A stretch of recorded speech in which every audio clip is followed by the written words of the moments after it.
வணக்கம் நேர்களே. ஐரோப்பிய செய்திகளின் இரவு நேர செய்திகள். முதலில் தலைப்புச் செய்திகள். அவசர கால முன்னெச்சரிக்கை. பிரித்தானிய வீடுகளில் அத்தியாவசிய பொருட்களை சேமிக்க அறிவுறுத்தல். G7 நாடுகளில் பிரித்தானியாவின் பொருளாதார சரிவு. IMF கடும் எச்சரிக்கை. உக்ரைன் தலைநகர் கீவில் கொடூர துப்பாக்கிச்சூடு. 6 பேர் பலி. ஈரான் அமெரிக்க மோதல். உலக எண்ணெய் விநியோகத்தில் ஏற்பட்டுள்ள சிக்கல். டொனால்ட் டிரம்பின் சர்ச்சைக்குரிய செயல். நேரலையில் குழப்பமடைவதாக பரவும் வீடியோ. பிரான்சில் மீண்டும் பிரபலமாகும் 19ஆம் நூற்றாண்டு பாணி தொழிலாளர் உணவகங்கள்.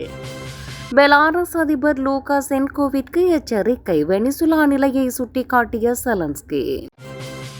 ரஷ்யாவின் எண்ணெய் நிலையங்கள் மீது உக்ரைனின் அதிரடி தாக்குதல்.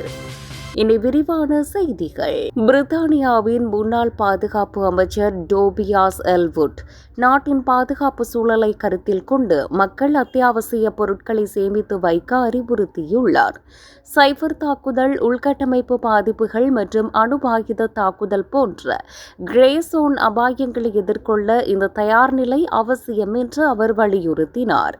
ஒவ்வொரு வீட்டிலும் குறைந்தபட்சம் 100 லிட்டர் சுத்தமான தண்ணீர் மற்றும் கெட்டுப்போகாத உணவுகளை இருப்பு வைக்குமாறு அவர் கேட்டுக் கொண்டுள்ளார். அவசர தகவல்களை அறிந்து கொள்ள பேட்டரியால் இயங்கும் ரேடியோ, மெழுகுவர்த்திகள், டார்ச் லைட் மற்றும் கையிருப்பில் ரொக்க பணம் ஆகியவற்றை வைத்திருக்க வேண்டும். அணுவாயுத தாக்குதல்களின் போது கதிர்வீச்சிலிருந்து தற்காத்துக் கொள்ள அயோடின் மாத்திரைகளை அவசியம் வைத்திருக்க வேண்டும் என அறிவுறுத்தப்பட்டுள்ளது. இது தேவையற்ற அச்சத்தை ஏற்படுத்த அல்ல, மாறாக எதிர்பாராத நெருக்கடியான சூழலில் மக்கள் பாதுகாப்பாகவும் விழிப்புடனும் இருக்க உதவும் ஒரு முன்னெச்சரிக்கை நடவடிக்கையாகும். G7 நாடுகளில் பிரித்தானியாவின் பொருளாதார சரிவு. IMF கடும் எச்சரிக்கை.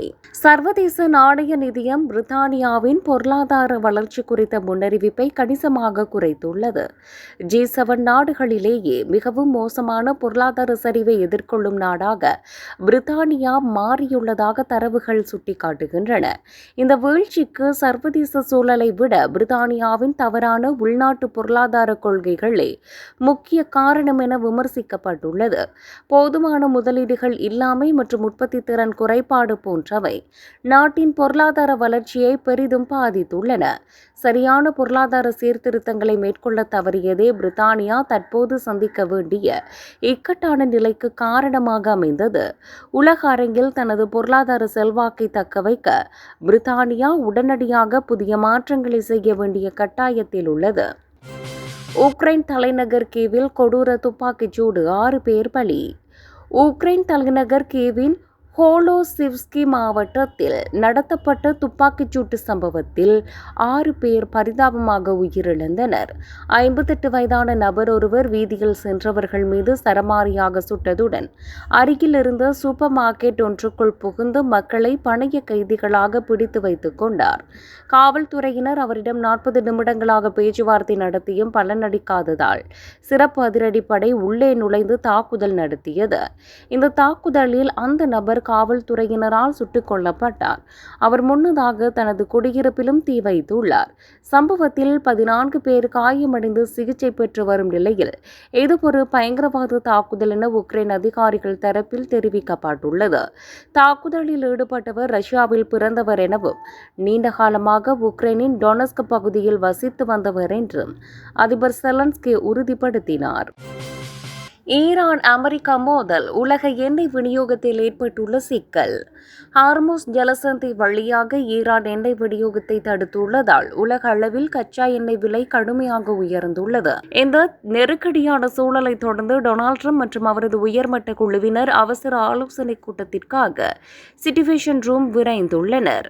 ஈரானின் இந்த நடவடிக்கையால் உலகளாவிய எரிசக்தி சந்தையில் பெரும் பதற்றம் நிலவுவதோடு விநியோக சங்கிலியும் பாதிக்கப்பட்டுள்ளது. ஈரானின் செயலுக்கு எச்சரிக்கை விடுத்துள்ள அமெரிக்க நிர்வாகம் இப்பகுதியில் நிலைமையை சரி செய்ய தீவிர நடவடிக்கைகளை எடுத்து வருகிறது.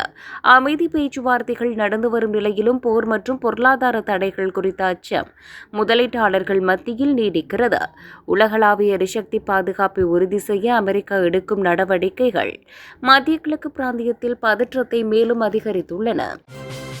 டொனால்ட் டிரம்பின் சர்ச்சைக்குரிய செயல். நேரலையில் குழப்பமடைந்ததாக பரவும் வீடியோ.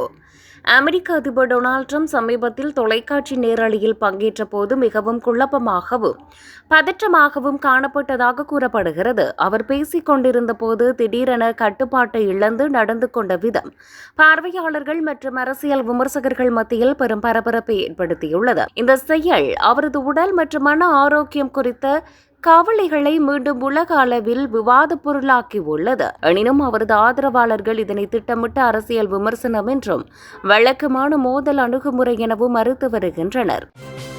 பிரான்சில் மீண்டும் பிரபலமாகும் 19ஆம் நூற்றாண்டு பாணி தொழிலாளர் உணவகங்கள்.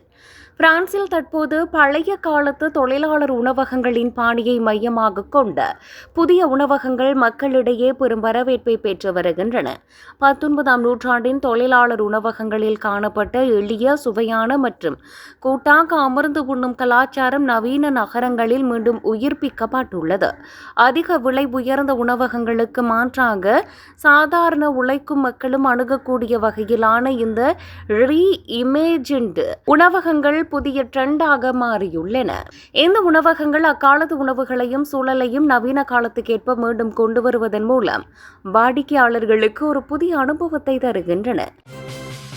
பெலாரஸ் அதிபர் லூகாஷென்கோவிற்கு எச்சரிக்கை. வெனிசுலா நிலையை சுட்டிக்காட்டிய செலன்ஸ்கி. உக்ரைன் அதிபர் வோலோடிமிர் செலன்ஸ்கி பெலாரஸ் அதிபர் அலெக்சாண்டர் லூகாஷென்கோவிற்கு மறைமுகமான எச்சரிக்கை ஒன்றை விடுத்துள்ளார்.